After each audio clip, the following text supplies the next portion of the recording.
Howdy, welcome back. We're going to be looking at Shifrin problem 1.2.16. That's chapter 1, section 2, problem 16. This is a two-part problem. So take a vector x in R2, of course, given as x1, x2, and this other vector rho of x. So rho is a vector which is a function of x, which is defined as negative x2, which is just the negative of the second component, but up here in the first component, and then x1, which is just the first component here down in the second component. Okay, with that said, part one, we want to check that rho of x is orthogonal to x, and indeed, rho of x is obtained by rotating x an angle of pi halves counterclockwise. So if this is x, they want us to show not only that it's orthogonal, but that the way that you obtain rho of x from x is you take you take x, and you rotate it counterclockwise pi halves or 90 degrees. Right, and that's actually something to check because you could have gone the other direction, right? So we actually do have to check that. And then the second part is that given two vectors in Rn, we want to show that this holds, and then we want to interpret that geometrically. So let's go ahead and get started with the first part. So part A, we want to show that rho of x and x are orthogonal first. Okay, that part's pretty straightforward because x dotted with rho of x. Well, how do you dot two vectors? You just take the sum of the products of the corresponding components, right? So it's going to be x1 times negative x2. So that's negative x1, x2, plus x2 times x1. So that's x1, x2. And clearly these cancel because it's the same thing, right? So their dot product is 0, thus they're orthogonal.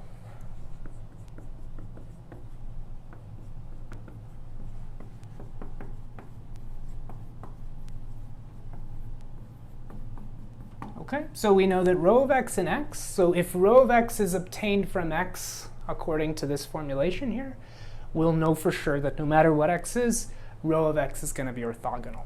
The question now is can we show that rho of x is not just orthogonal, but in particular, it's obtained from x by rotating counterclockwise by pi halves. Okay, here's what we're going to do to show that. We are going to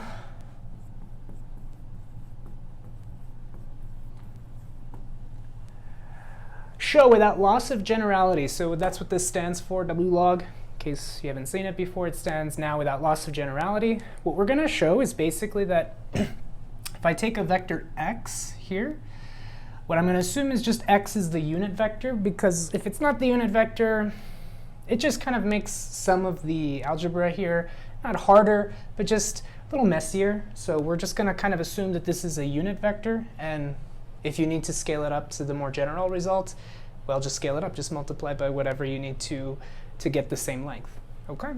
And we're just going to show that if we have the standard basis here, and we're looking at the first component, right? And this angle here is theta.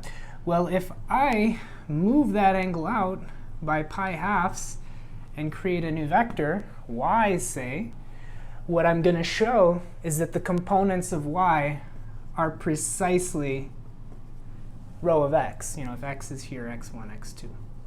Oh, so then when you add pi halves, which of course, when you do this, you're going counterclockwise, you obtain rho of x, which would then imply that rho of x is indeed obtained from x by rotating by an angle of pi halves. So to that end, that's what we're going to do. That's the game plan. We just kind of have to write that out now.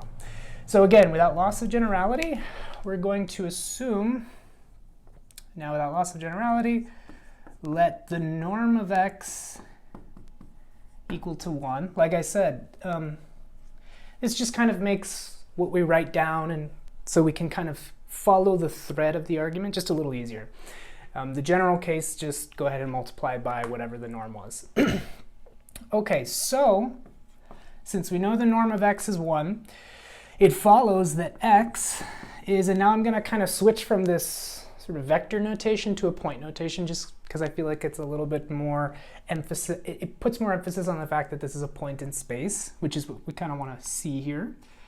x is, well, it was x1, x2 that was given to us. But we know, since it's got norm 1, that that can be represented by cosine of theta, sine of theta, where theta is the angle from our unit vector E1, which is just defined as 1, 0, counterclockwise. So I'll just put it as CC, counterclockwise. So you have E1 going counterclockwise, go to x, theta is that angle, whatever that is, okay? All right, so from that, so if we take this point cosine of theta plus pi halves, sine of theta plus pi halves, well, of course, that's just taking this point and rotating by an angle of pi halves. But we know from some trigonometric identities, if you don't remember, you can look up the trigonometric identities. If you add a pi halves to an angle, you just get the negative sign of the original angle. And if you add a pi halves to the angle here with sine, you're just going to get cosine of the original angle.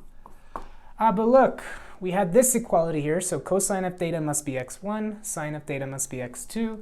So this is just negative x2, x1, which was precisely how we defined rho of x, right? So we've shown then that when you go counterclockwise by angle of pi halves, you get rho of x. Therefore, rho of x is obtained from x by rotating by an angle of pi halves. Okay, so that's the first part of this problem. I'm going to go ahead and erase this so we can free up some space and take a look at the second part.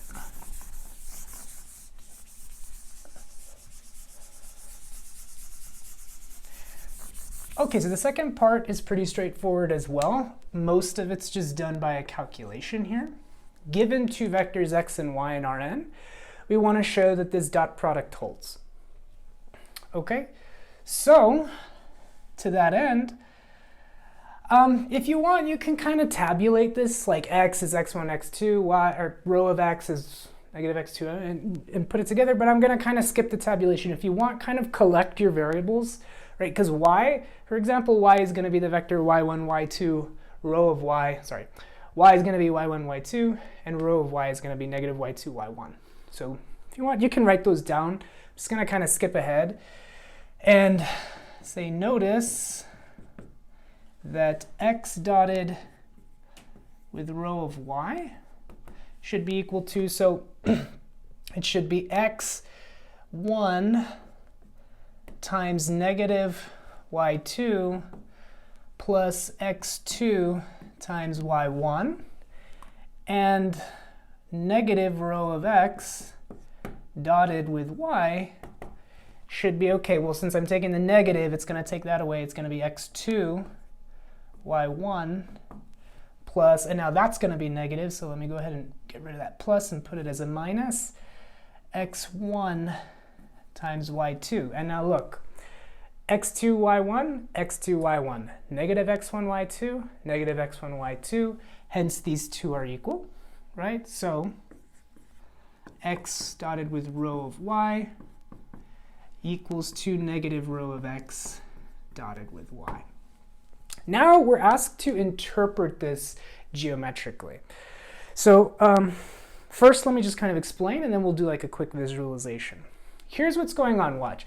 It's not hard at all.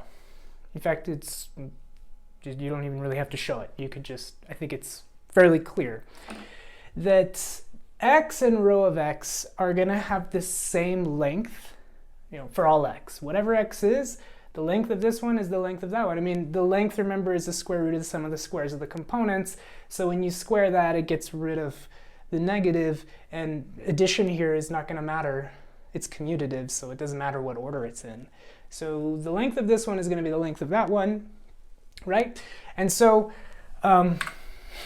you could divide both sides by the norm of x and the norm of rho of y, right? And what you'll get then is that, okay, that then is defined by, if you divide by the norm of this times the norm of that, that's the angle, that's the cosine of the angle between these two vectors, right? But look, if I divide the other side by that, I'm going to get the cosine of the angle between these two vectors, even though you might be saying, well, wait a second, you're not dividing by the norm of x. Over here, shouldn't you be dividing by the norm of rho of x or negative rho of x and y? But remember, the norm of this one is the same as that one. So if I divide by the norm of this, I mean, it's the same as dividing by the norm of this on this side. And the norm of this one is the same as the norm of that one. So if I divide by the norm of this, it's the same as dividing by the norm of that. So it's really the same thing. And so all this is actually telling us is that the angle between the vector x and rho of y is the same as the angle between negative rho of x and y. So if you want to kind of visualize this, if this is x, then that has to be rho of x, and therefore that has to be negative rho of x. And if this is y, then that has to be rho of y. And all this is really saying is that the angle between x and rho of y, so this angle right here, should be equal to the angle between negative rho of x and y. So negative rho of x and y. All it's really saying. And if you really think about it, since there's going to necessarily be some 90-degree angles in here, because of course x and rho of x are orthogonal and y and rho of y are orthogonal, it's kind of just like saying you're going to go your 90 degrees, right? So you're going to go your 90 degrees, and then however much you had to kind of move x up to get y, that's how much you're going to have to move up rho of y from rho of x. So if I moved up this much to get y from x, then I'm going to move up the same amount from rho of x to get rho of y. Of course, it kind of reverses if this thing kind of comes down this way, but it's sort of the same idea. It's just make up that difference between where you're starting. Whatever the difference was, you need to make up the difference between your original vector, in this case x and rho of x, and y and rho of y. That's really all it is. Okay, and now let's take a look at a visualization.